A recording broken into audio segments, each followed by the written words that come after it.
We go through the patio, the entryway in here, everything's clean, etc. Back then, what would you have been assailed with when you went to the temple courtyards?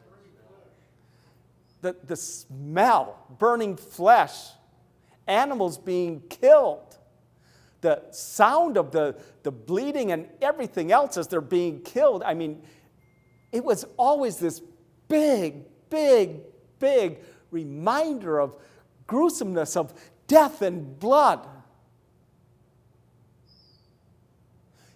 But it was a reminder for them that blood was needed to purify them. Blood had to be shed, a sacrifice made. And whose blood? Jesus. And now when we look at Holy Communion, the sacrifice is all complete now. But yet out of gracious love for us, what does Jesus do every time we come to the Lord's Supper?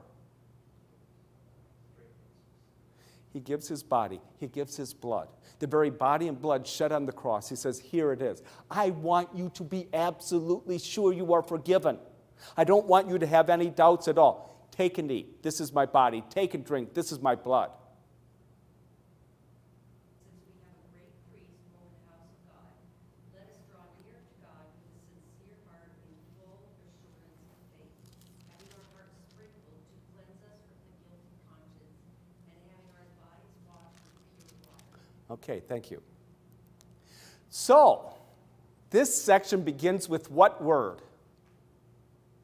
Therefore.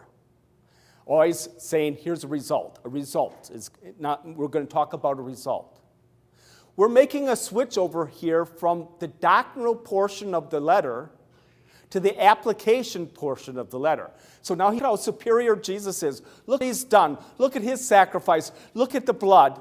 His blood can do what the blood of goats and sheep cannot do. They cannot save you. And why can't the blood of goats and sheep save us? We talked about this last time. Why can't the blood of goats and sheep save? Because who's being saved? Human beings. Whose image are we? Are we made in the image of sheep and goats? No, we're made in the image of God himself. And thus, it took God coming into this world to be that ultimate sacrifice. So the best sacrifice of all, Jesus is better than any Old Testament high priest. Then you have a better, most holy place than the one of the temple itself, etc. And now because of that, therefore, he goes on to say, therefore, confidence to enter the most holy place by the blood of Jesus by a new and living way. And it's talking about a that is prepare us to understand the beautiful words of these verses. Explain each phrase in the light of what we've read so far. Therefore, we have confidence. The confidence to enter the most holy place. What's that all about? The most holy place.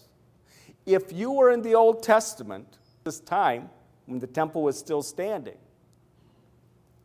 could you walk into the temple and walk into the most holy place? No. Unless you wanted to die being in the presence of God. Who only could do that?